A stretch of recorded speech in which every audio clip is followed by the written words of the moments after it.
3 de enero. San Fulgencio de Ruspe. Obispo. 1. Datos biográficos. Nació San Fulgenio en Telepte, provincia romano-africana de la Bizacena, por el año 467, algunos prefieren 462, de la noble y rica familia senatorial de los Gordianos, víctima ella también de las atrocidades que por doquier perpetraban entonces los vándalos. Sus propios escritos revelan que, huérfano desde tierna edad, su madre Mariana le procuró esmerada educación, comprendido el dominio del griego, algo de veras excepcional allí para aquella época. Administrador algunos años de los bienes familiares, decidió al fin abrazar una vida religiosamente más austera, o comprometida y, a pesar de la firme oposición materna, se hizo monje. La persecución anticatólica, sin embargo, no le permitió disfrutar de su anhelada vida de recogimiento, pues a menudo tuvo que cambiar de residencia, y en una ocasión hasta llegó a ser azotado, junto al abad Félix, por un sacerdote arriano. La lectura de las Calaschens de Casiano, es decir, conversaciones mantenidas por Casiano y Germán con los solitarios del yermo para la edificación del hombre interior, muy difundidas entre los círculos monásticos, lo impulsó a buscar una ascesis más severa junto a los monjes de Egipto. Puesto ya en camino, justo durante su escala en Siracusa, el obispo local Eulalio consiguió disuadirle de su propósito informándole del cisma conocido como Acasiano, que en ese momento separaba a la cristiandad oriental y, en consecuencia, también a los monjes de Egipto, de la comunión con Roma y todo el occidente. Ante aquel negativo panorama, resolvió dirigirse a Roma con ocasión de la visita de Teodorico, rey de los ostrogodos, 500. De nuevo en África, reemprendió la vida monástica, pero esta vez con la clara voluntad de entregarse a la ascesis solitaria, por cuya razón tuvo enfrentamientos con los fieles, que le exigían un mayor compromiso comunitario. Ordenado presbítero, la decisión del pueblo se le impuso no mucho después, como les había ocurrido con sus respectivas comunidades a San Agustín de Hipona, menos 28 de agosto, San Paulino de Nola, menos 22 de junio, y el mismo Donatista Petiliano de Cirta, y fue elegido obispo de Ruspe, humilde ciudad marítima de la Bizacena, 507. Cayó así bajo el rigor del rey Trasamundo, 496 a 523, contra el clero católico y fue desterrado a Cerdeña. Pero su prestigio era ya grande, según reflejan las cartas oficiales escritas desde el exilio en nombre de otros obispos confinados con él, de modo que Trasamundo, a quien agradaba la teología, lo llamó a Cartago en el año 515, para discutir juntos y ponerlo a prueba.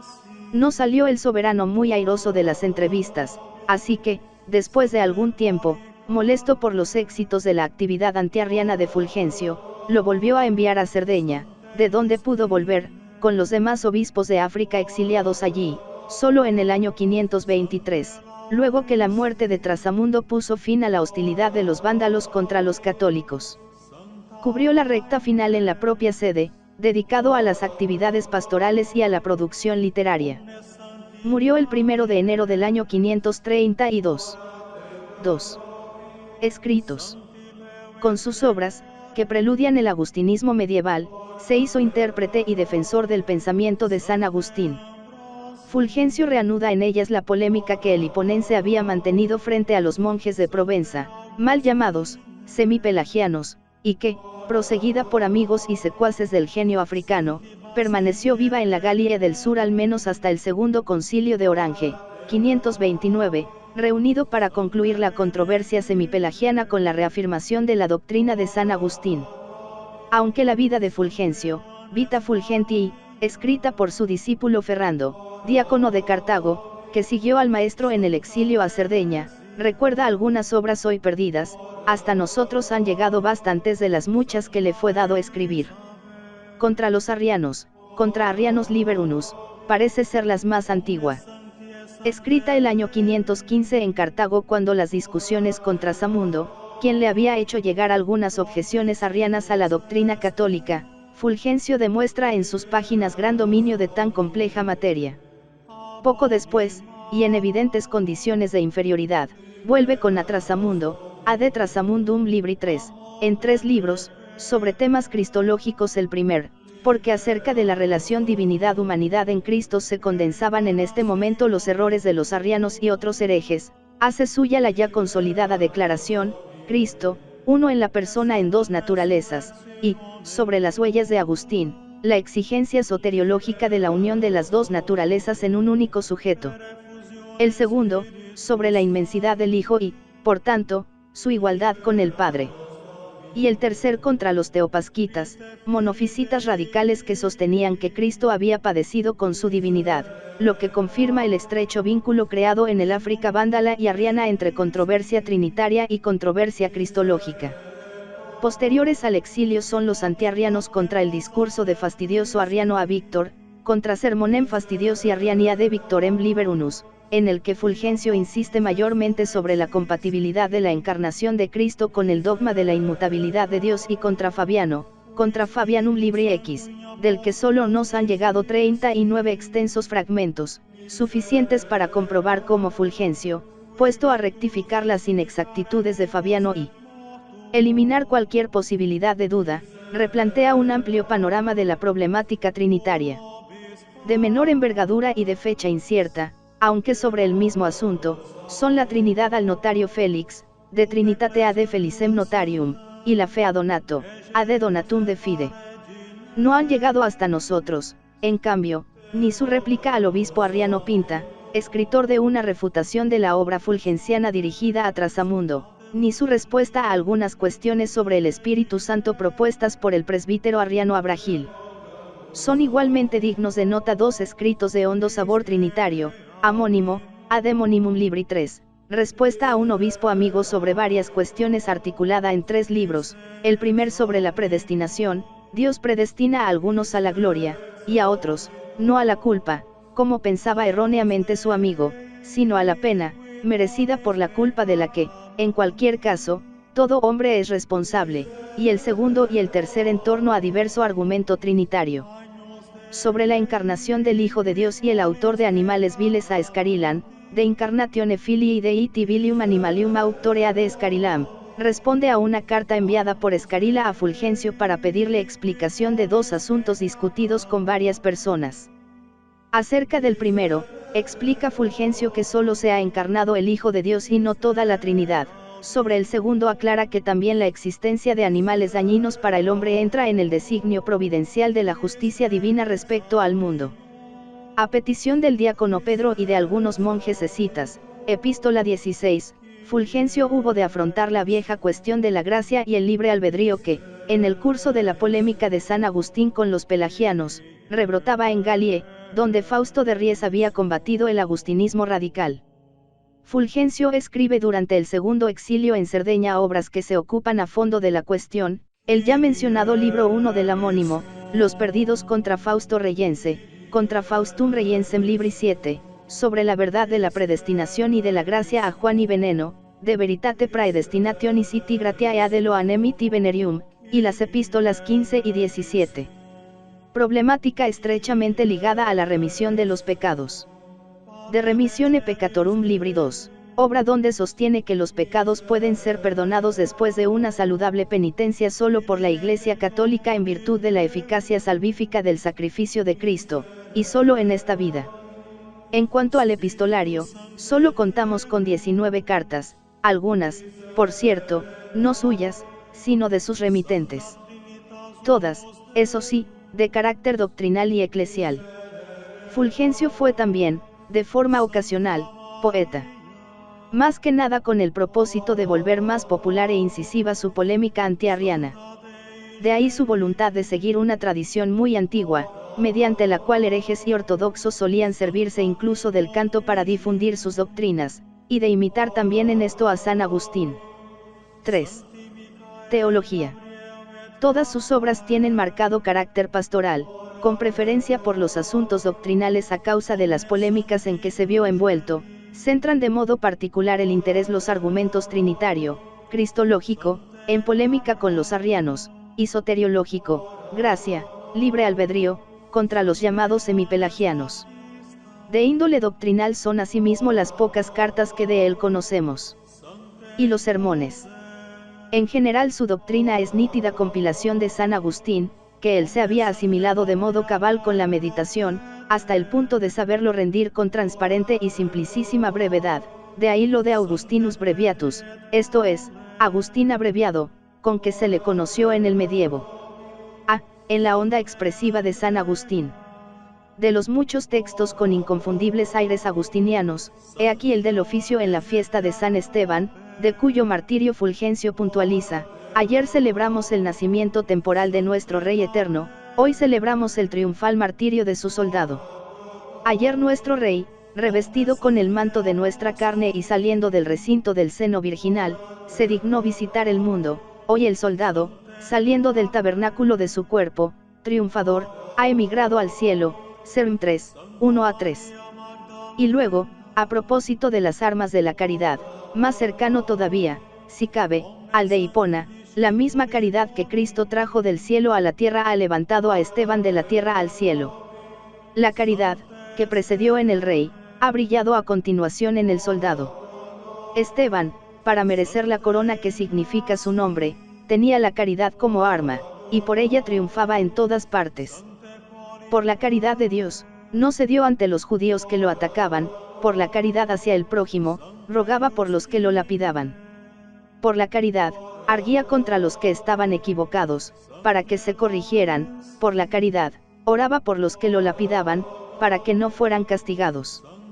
Confiado en la fuerza de la caridad, venció la acerba crueldad de Solou, y mereció tener en el cielo como compañero a quien conoció en la tierra como perseguidor. La santa e inquebrantable caridad de Esteban deseaba conquistar orando a aquellos que no pudo convertir amonestando. Serm 3, 5-6. Cómo no santifique la participación sacramental del cuerpo y sangre de Cristo lo explica Fulgencio con otra larga resonancia agustiniana: los fieles que aman a Dios y a su prójimo, aunque no lleguen a beber el cáliz de una muerte corporal, deben beber, sin embargo, el cáliz del amor del Señor, embriagados con el cual, mortificarán sus miembros en la tierra y, revestidos de nuestro Señor Jesucristo, no se entregarán ya a los deseos y placeres de la carne ni vivirán dedicados a los bienes visibles, sino a los invisibles. De este modo, beberán el cáliz del Señor y alimentarán con él la caridad, sin la cual, aunque haya quien entregue su propio cuerpo a las llamas, de nada le aprovechará. En cambio, cuando poseemos el don de esta caridad, llegamos a convertirnos realmente en aquello mismo que sacramentalmente celebramos en nuestro sacrificio. Calle Fabiano 22, 16-19. B. La Iglesia como sacrificio. Nuestro sacrificio, dirá con acento paulino, es el de la Iglesia del Espíritu, pues, Dios acepta y recibe con agrado a la Iglesia como sacrificio cuando la Iglesia conserva la caridad que derramó en ella el Espíritu Santo. Así, si la Iglesia conserva la caridad del Espíritu, puede presentarse ante el Señor como una hostia viva, santa y agradable a Dios. Harem 12, 1, Amónimo, 2, 12. Una Iglesia, además, bien jerarquizada, cuyos obispos son administradores fieles del padre de familia, pues, el mismo apóstol Pablo dice que los obispos son también administradores. El obispo, siendo administrador de Dios, tiene que ser intachable. 1 Tm 3, 2. Somos siervos del Padre de familias, somos administradores de Dios, y recibiremos la misma medida de trigo que os servimos. Si queremos saber cuál deba ser esta medida de trigo, nos lo enseña también el mismo apóstol Pablo, cuando afirma: estimaos moderadamente, según la medida de la fe que Dios otorgó a cada uno. Harem 12, 3. Lo que Cristo designa como medida de trigo, Pablo lo llama medida de la fe, para que sepamos que el trigo espiritual no es otra cosa sino el misterio venerable de la fe cristiana. Nosotros os repartimos esta medida de trigo, en nombre del Señor, todas las veces que, iluminados por el don de la gracia, hablamos de acuerdo con la regla de la verdadera fe, regula fidei. Vosotros mismos recibís la medida de trigo, por medio de los administradores del Señor, todas las veces que escucháis la palabra de la verdad por medio de los siervos de Dios. Serm 1, 3. C. Cristología Paulina. Fulgencio resulta deliciosamente plástico y comunicador en sus imágenes polines de cuanto significa y entraña el nacimiento de Cristo. Nuestro Rey, dice, siendo la excelsitud misma, se humilló por nosotros. Su venida no ha sido en vano, pues ha aportado grandes dones a sus soldados, a los que no solo ha enriquecido abundantemente, sino que también los ha fortalecido para luchar invenciblemente. Ha traído el don de la caridad, por la que los hombres se hacen partícipes de la naturaleza divina. Ha repartido el don que nos ha traído, pero no por esto él se ha empobrecido, sino que, de una forma admirable, ha enriquecido la pobreza de sus fieles, mientras él conserva sin mengua la plenitud de sus propios tesoros. Serm 3, 1. Admirable resumen de la antítesis pobreza-riqueza. El himno a los filipenses se le queda como prendido de la pluma cuando se propone probar cómo Cristo intercede en nuestro favor. Al referirnos al sacerdocio de Cristo, necesariamente hacemos alusión al misterio de su encarnación, en el cual el Hijo de Dios, a pesar de su condición divina, se despojó de su rango y tomó la condición de esclavo, según la cual se rebajó hasta someterse incluso a la muerte. FLP 2, 6-8, es decir, fue hecho un poco inferior a los ángeles. HB 2, 7.9, conservando no obstante su divinidad igual al Padre. El Hijo fue hecho un poco inferior a los ángeles en cuanto que, permaneciendo igual al Padre, se dignó hacerse como un hombre cualquiera. Se abajó cuando se despojó de su rango y tomó la condición de esclavo. Más aún, el abajarse de Cristo es el total anonadamiento, que no otra cosa fue el tomar la condición de esclavo.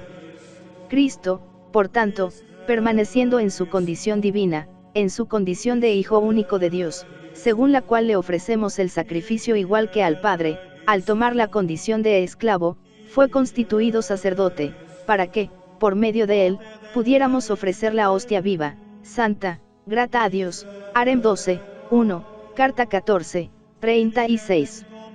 Tampoco se desprende de la carta a los hebreos al descender al sacrificio de Cristo, porque, nosotros no hubiéramos podido ofrecer nuestro sacrificio a Dios si Cristo no se hubiese hecho sacrificio por nosotros. En él nuestra propia raza humana es un verdadero y saludable sacrificio.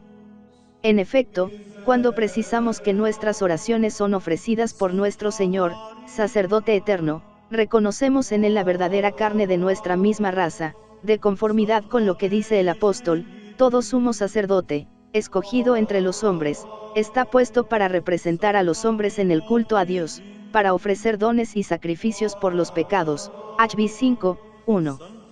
Pero, al decir, tu Hijo, añadimos, que vive y reina contigo en la unidad del Espíritu Santo, para recordar, con esta adición, la unidad de naturaleza que tienen el Padre, el Hijo y el Espíritu Santo, y significar, de este modo, que el mismo Cristo, que por nosotros ha asumido el oficio de sacerdote, es por naturaleza igual al Padre y al Espíritu Santo. Carta 14, 36-37.